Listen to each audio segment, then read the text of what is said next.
Spouse एक अनकही सी दिल की दास्तान बाय सैमा सिर्फ एपिसोड नंबर 24।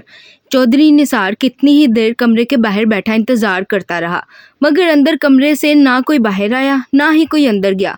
काफी देर गुजरने के बाद चौधरी निसार की मुलाजमा ना जाने कहां से हाथ में एक शॉपर पकड़े इस कमरे के बाहर पहुंची, तो इस मुलाजमा को बाहर से आता देखकर चौधरी निसार का दिमाग घुमा। अबे तू यहाँ है तो अंदर उस लड़की के पास कौन है? चौधरी साहब, डॉक्टर है अंदर उसके पास। कौन सा डॉक्टर है अंदर जो उसे चेक कर रहा है? औरतों को चेक करने वाली डॉक्टरें तो चली गई और मैं समझा वो कोई दवाई लगा कर गई है। तू अंदर ही है, अभी कुछ देर में इसे बाहर ले आएगी। निसार का सवाल सुनते वो मुलाजमा डरती डरती बोली तो चौधरी निसार ने चिल्लाते हुए जवाब दिया, जिस पर मुलाजमा ने हैरानगी से इसे देखा। चौधरी साहब, डॉक्टरनी के कहने पर ही तो मैं दवाएं लेने बाहर गई थी। क्या? हट रास्ते से। मुलाजमा की बात सुनते चौधरी निसार को मजीद गुस्सा आया। वो गुस्से से चिल्लाता मुलाजमा को धक्का देकर पीछे करता दरवाजा खोलता कमरे के अंदर घुसा, मगर आगे से इसे खाली कमरे ने मुंह चढ़ाया। कमरे को खाली देखते निसार गुस्से से आगे बढ़ा तो इसकी नज़र इस इमारत के दरवाजे पर पड़ी जो पिछली साइड को खुलता था। इस दरवाजे को खुला देखकर चौधरी निसार गुस्से से भागता हुआ बाहर की जानिब बढ़ा और अपनी गाड़ी में सवार होता अपने गार्ड्स के साथ उसी रास्ते की तरफ चल पड़ा जो इस इमारत के पीछे की जानिब को जाता था। डॉक्टर साहब, बस अब मैं और नहीं भाग सकती, मेरी टांगों में अब और जान नहीं है।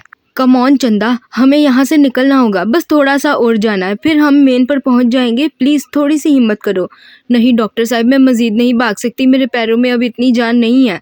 चंदा और मशारिफ जो इस इमारत के पिछले रास्ते पर भागे थे, इस इमारत से काफ़ी दूर आ चुके थे। भागते भागते अचानक ही चंदा को ठोकर लगी और वो ज़मीन पर मुँह के बल गिरी तो मशारिफ ने आगे बढ़ते फ़ौरन से इसे सहारा देते उठाया तो चंदा रोती हुई बोली, जिस पर मशारिफ ने परेशानी से इसे जवाब दिया। तो चंदा नफ़ी में सर हिलाती बोली, जिस पर मशारिफ ने गहरा सांस भरा। इससे पहले कि वो कुछ सोचता इसे दूर से किसी गाड़ी की रोशनी आती नजर आई, जिस पर मशारिफ ने आंखें फैलाते इस रोशनी को देखा। फिर चंदा को अपनी बाहों में उठाता पास बने एक बड़े से दरख्त के पीछे छुप गया। 2 मिनट बाद ही वो गाड़ी जिसकी रोशनी मशारिफ ने देखी थी इसी जगह पर आकर रुकी जहाँ कुछ देर पहले चंदा और मशारिफ बैठे थे। मशारिफ ने चंदा को अपने सीने से लगाते इसके मुँह पर जोर से हाथ रखा हुआ था ताकि चंदा अनजाने में कुछ बोल ना सके, जबकि गाड़ी में बैठे गार्ड्स और चौधरी निसार गाड़ी से उतरते पूरे इलाके को अच्छे से चेक करने लगे। चंदा, तुम्हें हिम्मत करनी होगी, हमें यहाँ से निकलकर होटल पहुँचना है। तुम मेरा साथ दोगी ना? मैं पूरी कोशिश करूँगी।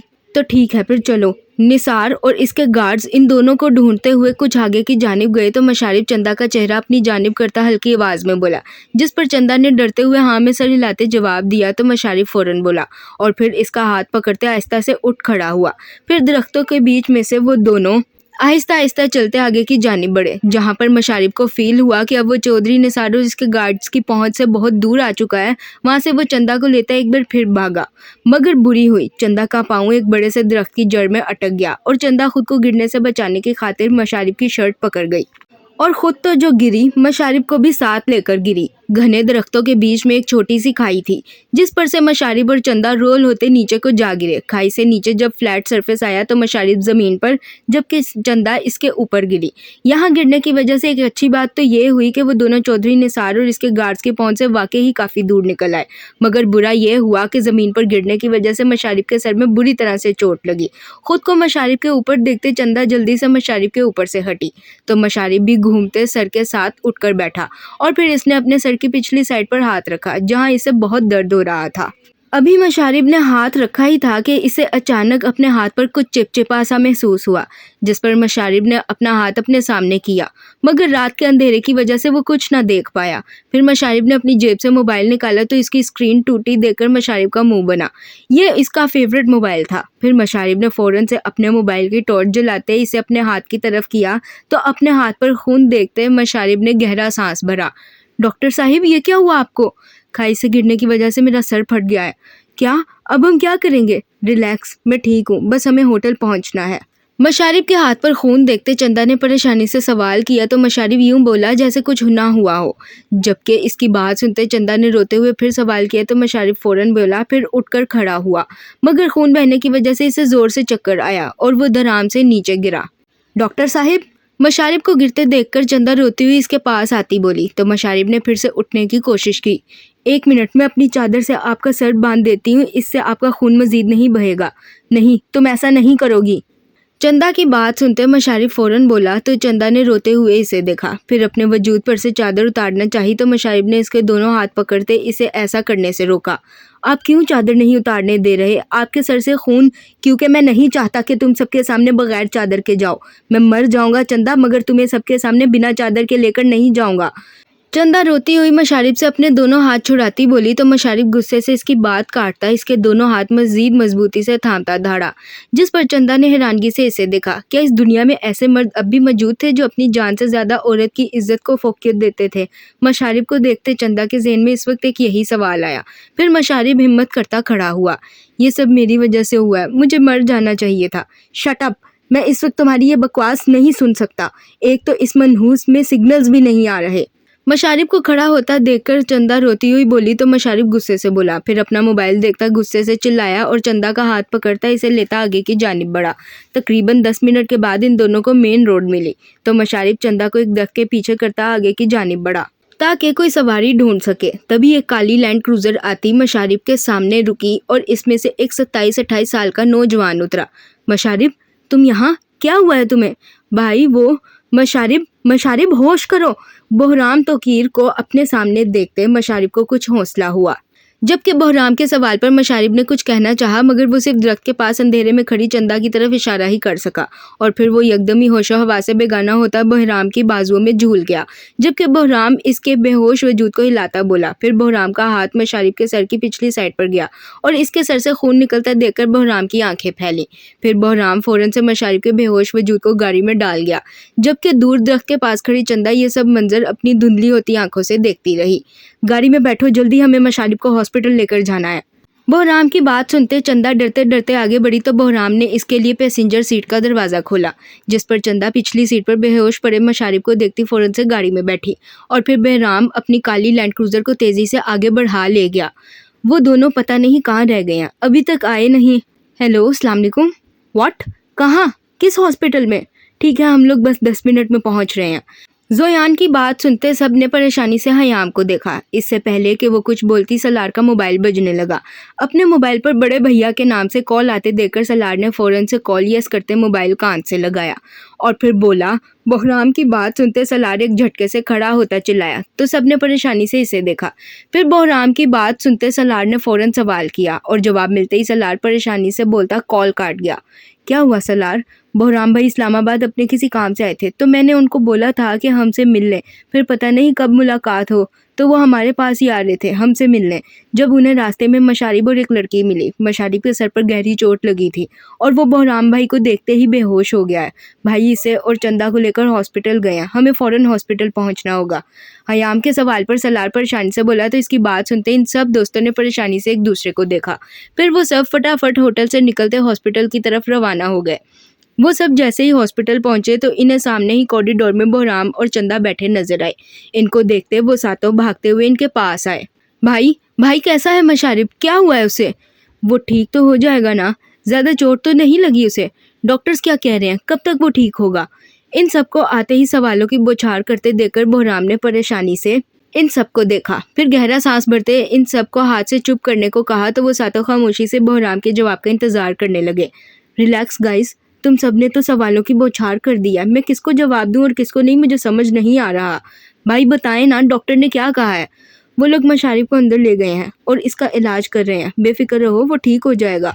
बहराम की बात सुनते जोयान ने परेशानी से सवाल किया तो बहराम फौरन बोला। जिस पर इन सब ने एक दूसरे को परेशानी से देखा। अभी इनमें से कोई कुछ बोलता कि इससे पहले ही डॉक्टर इमरजेंसी वार्ड से बाहर आए। डॉक्टर, क्या हुआ मशारिफ को? वो ठीक तो है? देखें, इनके सर पर गहरी चोट आई है और इस चोट की वजह से इनका बहुत खून बह गया है। हमने इनके सर पर स्टिचेस तो लगा दिए हैं मगर इन्हें अभी तक होश नहीं आया। आप सब दुआ करें कि इन्हें अगले 48 घंटों में होश आ जाए। अगर इन्हें होश ना आया तो ये इनके लिए ख़तरे की बात हो सकती है। Excuse me.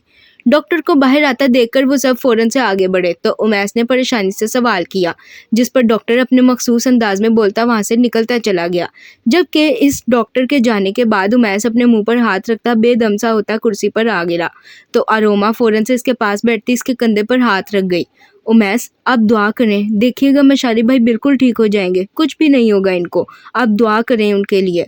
अरोमा की बात सुनते उमैस ने हाँ में सर हिलाया, जबकि सलार अपने बालों में उंगलियां फंसाता अपना सर पकड़ता बैठा, जबकि इनके बाकी दोस्तों का भी यही हाल था। वो सब परेशानी से मशारिब के ठीक होने की दुआएं कर रहे थे। ये सब मेरी वजह से हुआ है, मैं मर क्यों नहीं जाती, सब मेरी गलती है।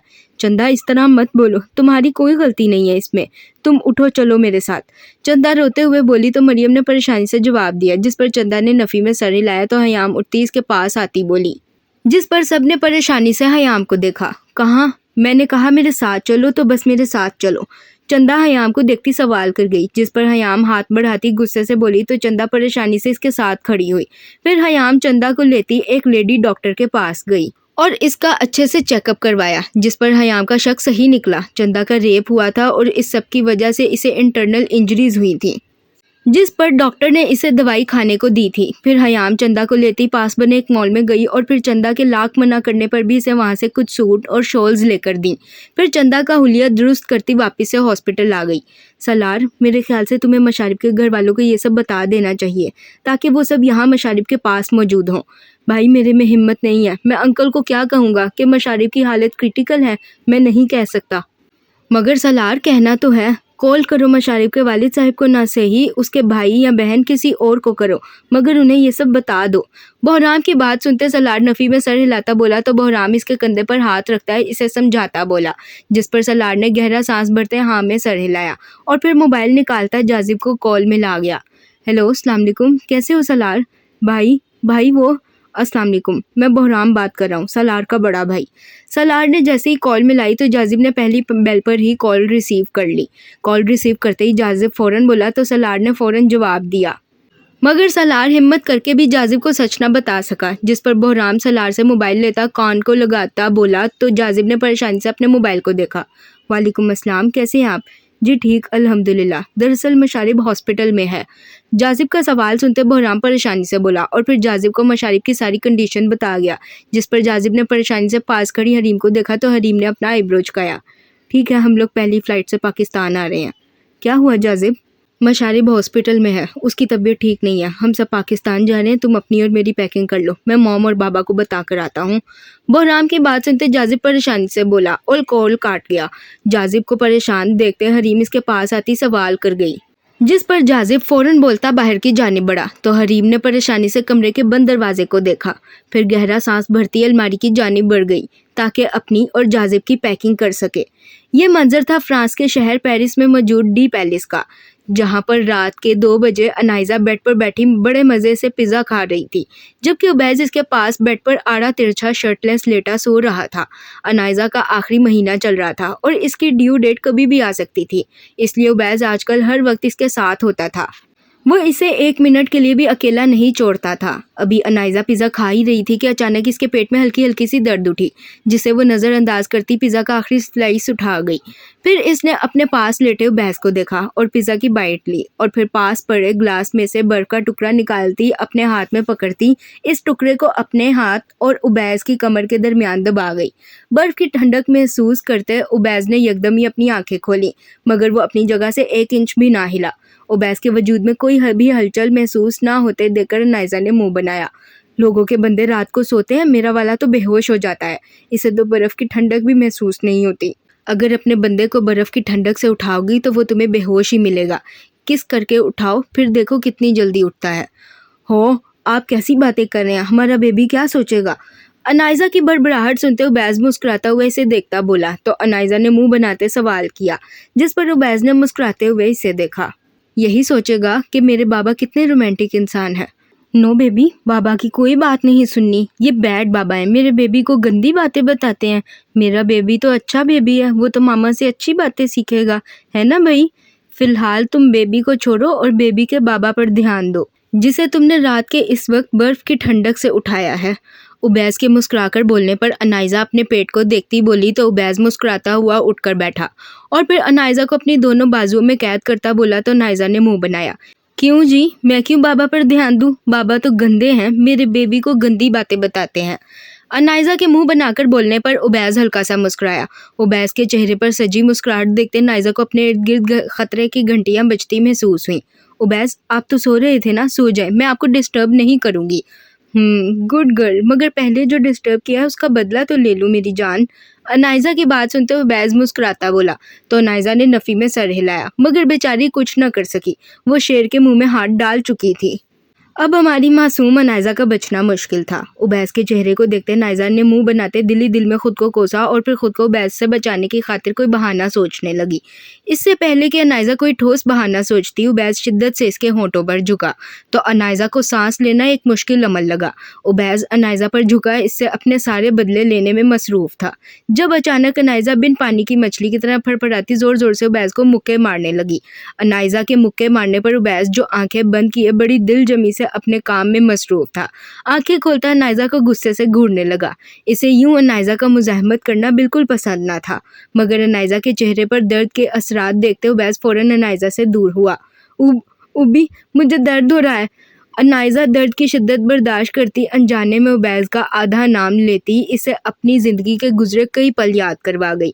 मगर फिर अनाइज़ा की आखिरी बात सुनते उबैस एक झटके से खड़ा हुआ और अपनी शर्ट पहनता, अनाइज़ा को शॉल पहनाता, इसे गोद में उठाता स्पीड से हॉस्पिटल की तरफ भागा।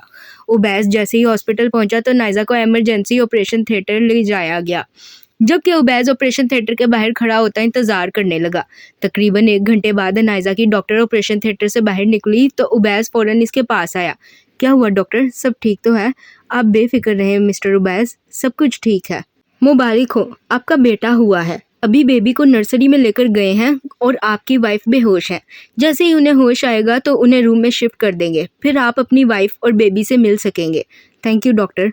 उबैस के सवाल पर डॉक्टर मुस्कुराती बोली। तो उबैस ने शुक्र का कलमा पढ़ा, फिर मुस्कुरा कर बोला तो डॉक्टर भी मुस्कुराती हुई वहां से चली गई। डॉक्टर के जाने के बाद उबैस रिसेप्शन की तरफ बढ़ा ताकि हॉस्पिटल की फॉर्मेलिटीज पूरी कर सके। फिर तकरीबन आधे घंटे बाद अनाइज़ा और बेबी को रूम में शिफ्ट कर दिया गया। इन दोनों को रूम में शिफ्ट करने के बाद उबैस मुस्कुराता हुआ कमरे में दाखिल हुआ तो इससे सामने ही अनाइज़ा बेड पर लेटी रोती हुई नजर आई। अनाइज़ा को रोता देखकर उबैस गहरा सांस भरता इसके पास आया। वो अच्छे से जानता था आज अनाइज़ा के एक बार फिर पुराने जख्म ताज़ा हो गए हैं। क्या हुआ, हमारी किस अधूरी रह गई इसलिए रो रही हो? उबैस, अगर आपने ऐसी ही वाहियात बातें करनी है तो चले जाएं यहाँ से, मुझे आपकी कोई ज़रूरत नहीं है। अच्छा सॉरी, तुम तो डांटने ही लग गई हो, नहीं कहता कुछ, मगर तुम भी रोना बंद करो। देखो अल्लाह ने हमें कितना प्यारा बेटा दिया है, हमें तो अल्लाह जी का शुक्रगुजार होना चाहिए, और तुम यूं रोकर नाशुक्री कर रही हो। उबैस के मुस्कुराकर सवाल करने पर अनाइज़ा गुस्से से चीखती बोली तो उबैस ने परेशानी से जवाब दिया, जिस पर अनाइज़ा ने मुंह बनाते इसे देखा, फिर अपनी बाजू पर पड़े अपने बेटे का सर फौरन चूमा तो उबैस हल्का सा मुस्कुराया। उबैस, हम इसका नाम क्या रखेंगे? मेरे बेटे का नाम होगा अवैस शराजी। कैसा लगा? बहुत प्यारा नाम है। अनाइज़ा के सवाल पर उबैस मुस्कुराता बोला तो अनाइज़ा ने फ़ौरन जवाब दिया, जिस पर उबैस हल्का सा मुस्कुराया। फिर अवैस ने रोना शुरू किया तो अनाइज़ा ने इसे फ़ौरन चुप करवाया।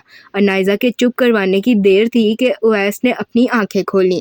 अवैस की आंखों का रंग अपनी माँ जैसा था। अवैस की एक्वा ब्लू आंखों को देखकर अनाइज़ा ने फ़ौरन से इसकी आंखें चूमी। इसे जिस बात का डर सबसे ज़्यादा था, अल्लाह ने इसका वो डर ख़त्म कर दिया था। अनाइज़ा को अवैस की आंखें चूमकर मुस्कुराते देखकर उबैस ने भी मुस्कुराते हुए पहले उवैस फिर अनाइज़ा का माथा चूमा। तो अनाइज़ा ने मुस्कुराते हुए उबैस को देखा, फिर उबैस ने उवैस को लेते बेबी कार्ट में डाला तो अनाइज़ा, जो बहुत थक गई थी, अपनी आंखें बंद कर गई, और फिर अनाइज़ा की आंख कब लगी इसे खुद भी पता न चला।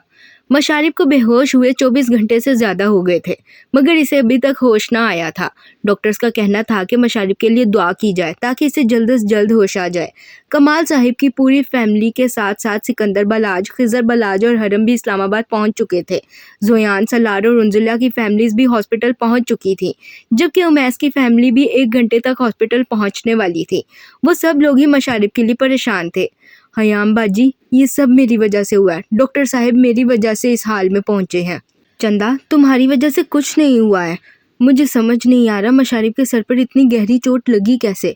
चंदा की बात सुनते हयाम इसे हौसला देती बोली तो जाजिब ने परेशानी से सवाल किया। डॉक्टर साहब मेरी वजह से खाई में गिर गए थे और तभी उनके सर पर ये चोट लगी थी। चंदा, तुम्हारी वजह से कुछ नहीं हुआ है उसे, और मशारिब तो तुम्हारी इज्जत बचा रहा था ना, तो उसे कैसे कुछ हो सकता है? वो तो खुद तुम्हारा रखवाला बना था, कुछ नहीं होगा उसे। डॉक्टर, मशारिब को होश आया? जाजिब के सवाल पर चंदा ने रोते हुए जवाब दिया तो हयाम फौरन बोली, जिस पर चंदा ने हाँ में सर हिलाया। तभी डॉक्टर मशारिब के रूम से बाहर निकला तो उमैस ने आगे बढ़ते सवाल दागा। नहीं, उन्हें अभी तक होश नहीं आया। अगर अगले 1 घंटे में उन्हें होश ना आया तो कभी इम्कान है कि वो कोमा में चले जाएंगे। डॉक्टर, क्या हम उससे मिल सकते हैं? हो सकता है हमारी आवाज़ें सुनकर उसे होश आ जाए। ठीक है, आप ये भी ट्राई कर लें, मगर मुझे नहीं लगता इससे कोई फ़र्क पड़ेगा। आप देख लें, अगर वो आपके इस तरीके से होश में आ जाते हैं तो वेल एंड गुड। उमैस के सवाल पर डॉक्टर नफ़ी में सर हिलाता बोला तो सलार ने परेशानी से सवाल किया, जिस पर डॉक्टर ने परेशानी से जवाब दिया और फिर वहाँ से चला गया। डॉक्टर के जाने के बाद वो सब लोग मशारिब के कमरे में दाखिल हुए तो इन्हें सामने ही मशारिब बेड पर लेटा नजर आया। मशारिब को देखते शीजल रोती हुई इसके पास आती खड़ी हुई। मशारिब, उठो बेटा, देखो हम सब तुमसे मिलने आए हैं, उठ जाओ।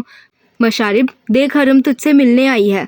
मासा मूफा, उठो ना, उठ जाओ, आप उठोगे तो मैं आपको आइसक्रीम खिलाऊंगी, उठो ना मासा मूफा। शीजल की बात सुनते सलार फौरन बोला। फिर हरम भी आगे बढ़ती मशारिब को हिलाती बोली, मगर मशारिब के वजूद में कोई हलचल ना हुई। फिर सबने बारी बारी मशारिब को अपने तरीके से उठाने की कोशिश की, मगर मशारिब के बेसुध पड़े वजूद में कोई हरकत ना हुई। उठ जा यार, देख तुझे खुदा का वास्ता है, उठ जा, ना कर हम सबको इतना तंग। मशारिब, उठ जाओ, तुम्हें मेरी स्पोर्ट्स बाइक पसंद है ना, मैं वो तुम्हें दे दूंगा, बस तुम उठ जाओ यार। मशारिब, मेरा बेटा बहुत प्यारा है, बाबा की बात मानेगा, उठ जाओ, अब बस करो, देखो तुम्हारी मॉम कितनी परेशान है, उठ जाओ ना, तुम जो कहोगे मैं तुम्हारी हर बात मानूंगा, तुम बस उठ जाओ।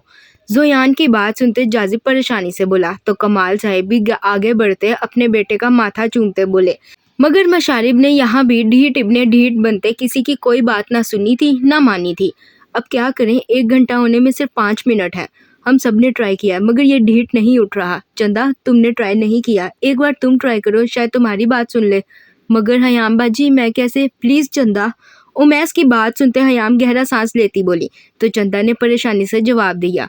अभी इसकी बात पूरी भी ना हुई थी कि मरियम इसकी बात काटती बोली, जिस पर चंदा ने हाँ में सर हिलाया और आती मशारिब के पास खड़ी हुई। डॉक्टर साहिब, उठ जाए ना, देखें आपके सब घर वाले कितना परेशान है, उठ जाए डॉक्टर साहिब। चंदा की बात सुनते सबने एक उम्मीद से मशारिब को देखा, मगर मशारिब के जिस्म में फिर भी कोई हलचल ना हुई। मशारिब को यूं ही बेसुध पड़े देखकर चंदा की आंखों में आंसू आए।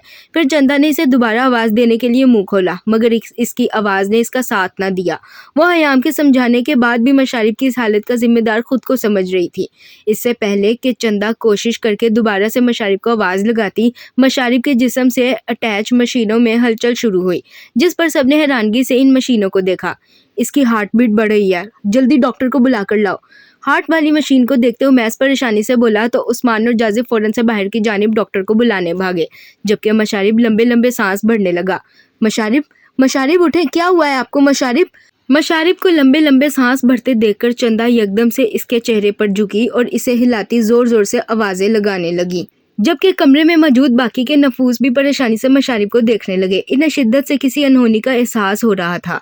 आप सब प्लीज बाहर जाएं। नहीं, मैं नहीं जाऊंगी। मशारिब उठें, प्लीज उठें, देखें मैं आपकी ईमान आपके पास हूँ, प्लीज उठ जाएं, आप मुझे छोड़कर नहीं जा सकते। मशारिब उठ जाएं, अपनी ईमान के लिए उठ जाएं, प्लीज उठे ना। जाजिब और उस्मान जैसे ही डॉक्टर को लेते कमरे में दाखिल हुए तो मशारिब की बिगड़ती हालत देखते डॉक्टर फौरन बोला, जिस पर सब ने परेशानी से हाँ में सर हिलाया। जबकि डॉक्टर की बात सुनते चंदा रोती हुई बोली तो हयाम ने इसका बाजू पकड़ते इसे मशारिब से दूर करना चाहा। जब चंदा खुद को चुराती चीखती हुई मशारिब के दोनों गालों पर हाथ रखती रोती हुई बोली तो इसके मुंह से आपकी ईमान सुनते सबने परेशानी से इसे देखा। प्लीज इन्हें बाहर लेकर जाएं। नहीं हयाम बाजी, मैं नहीं जाऊंगी। मशारिब उठो, प्लीज उठो। मशारिब का सांस उखड़ते देखकर डॉक्टर परेशानी से बोला तो हयाम चंदा का बाजू खींचती इसे मशारिब से दूर करने लगी, जिस पर चंदा चिल्लाती हुई बोली, मगर मशारिब गहरे गहरे सांस भरता रहा। मशारिब कमाल, अगर तुम नहीं उठे ना तो मैं कसम खा रही हूँ मैं खुदकुशी कर लूंगी और तुम्हारे दफन होने से पहले खुद दफन हो जाऊंगी। हयाम चंदा का बाजू खींचती इसे मशारिब से दूर करती दरवाजे की जानिब बढ़ी तो चंदा मशारिब को देखती चिल्लाती बोली, जिस पर सबने हैरानगी से इसे देखा। जबकि मशारिब जो गहरे गहरे सांस भर रहा था एकदम इसका वजूद साकिन हो गया और इसके जिस्म से मुल्हिक मशीनें जो चीख चीख कर मशारिब की गैर होती हालत का पता दे रही थी एकदम ही खामोश हो गई। मशारिब के वजूद और मशीनों को सुकून में आते देखकर सबने आंखें फाड़ते मशारिब को देखा, जबकि डॉक्टर फौरन से मशीनों पर मौजूद मशारिब की कंडीशन देखने लगे। फिर परेशानी से मुड़ा तो डॉक्टर की शक्ल देखते शीजल ने नफ़ी में सर हिलाया। इससे पहले कि डॉक्टर कुछ बोलता मशारिब के जिस्म से मुल्हिक मशीनों में एक बार फिर शोर उठा, जबकि मशारिब गहरा सांस भरता एकदम ही अपनी अंबर आंखें खोल गया। मशारिब को आंखें खोलते देखकर सबने शुक्र का कलमा पड़ा, जबकि चंदा हयाम से अपना बाजू छुड़ाती भागकर मशारिब के पास गई और इसके चेहरे को अपने हाथों के प्यालों में भर गई। डॉक्टर साहिब, आप उठ गए, कितना तंग किया आपने हमें। देख लो, तुम्हारे खुदकुशी करने से पहले ही मैं उठ गया हूँ। चंदा की बात सुनते मशारिब हल्की आवाज में बोला तो चंदा ने अपना माथा मशारिब के माथे से लगाया और रोती हुई मुस्कुराने लगी, जिस पर मशारिब भी हल्का सा मुस्कुराया। बाबा को बुलाओ, आपको बुला रहे हैं। कमाल साहिब, पहले मैं मशारिब का चेकअप कर लूँ, फिर आप सब तसल्ली से बात करिएगा। प्लीज़ आप सब थोड़ी देर के लिए बाहर वेट करें, मैं चेकअप करके बुलाता हूँ आपको। मशारिब की बात सुनते चंदा कमाल साहिब को देखती बोली तो कमाल साहिब फ़ौरन आगे बढ़े, जिस पर डॉक्टर फ़ौरन बोला तो कमाल साहिब ने हाँ में सर हिलाया। फिर सबको लेते बाहर निकले। तकरीबन 10 मिनट बाद डॉक्टर कमरे से बाहर निकला तो जाजिब परेशानी से आगे बढ़ा। Don't worry, he is out of danger now. हम 2 से 3 दिन इन्हें अंडर ऑब्जर्वेशन रखेंगे। अगर सब ठीक रहा तो इन्हें घर भेज दिया जाएगा। अब आप सब लोग इनसे मिल सकते हैं। डॉक्टर की बात सुनते शीजल ने शुक्र का कलमा पढ़ा, जबकि डॉक्टर की आखिरी बात सुनते हरम भागकर कमरे में घुसी तो सब लोग मुस्कुराते हुए इसके पीछे पीछे कमरे में आए। मासा मुफा, आप ठीक हो? हाँ भुलक्कड़, मैं बिल्कुल ठीक हूँ। अच्छा, तो फिर उठकर दिखाओ। हरम के सवाल पर मशारिब मुस्कुराता बोला तो हरम ने मुंह बनाते फरमाइश की, जिस पर सलार ने मशारिब के बेड को सिटिंग पोजीशन में किया तो हरम ने मुस्कुराते हुए मशारिब को देखा। फिर सब लोग बारी बारी मशारिब को मिले तो मशारिब ने मुस्कुराकर अपने बाप को देखा। कमाल साहिब, आपने कहा था मैं उठ जाऊंगा तो आप मेरी सारी बातें मानेंगे। अब मैं उठ गया हूँ तो आपको मेरी हर बात माननी होगी। और बाबा की गैर ज़रूरी औलाद, तुर्की पहुँचते ही मुझे तुम्हारी बाइक की चाबी चाहिए। मशारिब को अपनी टोन में वापस आता देखकर जाजिब ने मुस्कुराते हुए इसका माथा चूमा तो मशारिब ने मुंह बनाते अपना माथा साफ किया। मैं ऐसे ही परेशान हो रहा था, तुम तो बिल्कुल ठीक हो, अब तुम्हें कोई बाइक नहीं मिलेगी। मॉम, देख रही हैं आप इसे? जाओ, मैं तुमसे नाराज हूँ, मैं फिर से बेहोश हो जाऊंगा। अच्छा अच्छा, ले लेना बाइक, गुस्सा होने की ज़रूरत नहीं। मशारिब को अपना माथा साफ करते देखकर जाजिब हंसता हुआ बोला तो मशारिब मुंह बनाता बोलता अपनी आंखें बंद कर गया, जिस पर जाजिब हंसता बोला तो मशारिब ने मुंह बनाया। फिर शीजल ने आगे बढ़ते अपने बेटे पर न जाने कितनी दुआएं पढ़कर फूंक डाली। ओ हेलो मैडम, किधर जा रही हो तुम? वापस आ जाओ, मैं बेड पर पड़ा हूँ, इसका ये मतलब नहीं है कि मैं कुछ नहीं कर सकता। मुझे सख्ती करने पर मजबूर मत करना, समझी? मशारिब को ठीक देखते चंदा खामोशी से कमरे से बाहर जाने के लिए मुड़ी तो मशारिब इसे देखते हल्के गुस्से से बोला, जिस पर चंदा ने इसे देखते अपनी नजरें झुकाई। बाबा, आपने कहा था मैं उठ जाऊंगा तो आप मेरी हर बात मानेंगे। हाँ कहा था, मगर ये बात तुम और कितनी बार दोहराने वाले हो? नहीं दोहराता अब, मगर मुझे शादी करनी है। तुम जैसी निकम्मी औलाद को कौन अपनी लड़की देगा? मशारिब की बात सुनते कमाल साहिब फौरन बोले तो मशारिब ने मुस्कुराकर जवाब दिया, जिस पर कमाल साहिब ने हल्के गुस्से से सवाल दागा। मुझे पता था आप यही बोलोगे, इसलिए मैंने अपने लिए वो लड़की चुनी है जिसका आगे पीछे कोई नहीं है, इसलिए लड़की देने वाला कॉन्सेप्ट ही खत्म हो गया है। आप बस अब मुझे घोड़ी चढ़ाने की तैयारी करो। आई एम सॉरी, मैं किसी लड़की की जिंदगी बर्बाद नहीं कर सकता। कमाल साहिब के सवाल पर मशारिब मुस्कुराता बोला तो कमाल साहिब अपने दोनों हाथ उठाते बोले, जिस पर मशारिब ने मासूमियत से मुंह बनाते शीजल को देखा। तुम ठीक हो जाओ, फिर इस बारे में बात करेंगे। मशारिब को अपनी तरफ देखता पाकर शीजल मुस्कुराकर बोली। कमरे में खड़ा हर शख्स जानता था कि मशारिब किससे शादी की बात कर रहा है, जबकि वो जिसके लिए मशारिब हॉस्पिटल के बेड पर लेटा अपनी माँ बाप से जिद लगा रहा था, खामोशी से खड़ी सब देख रही थी। शीजल की बात सुनते मशारिब ने किसी छोटे बच्चे की तरह अपने सीने पर हाथ बांधे और फिर मुंह फुलाता अपना रुख शीजल की तरफ से मोड़ गया। मशारिब की इस हरकत पर सबने अपनी हंसी दबाई।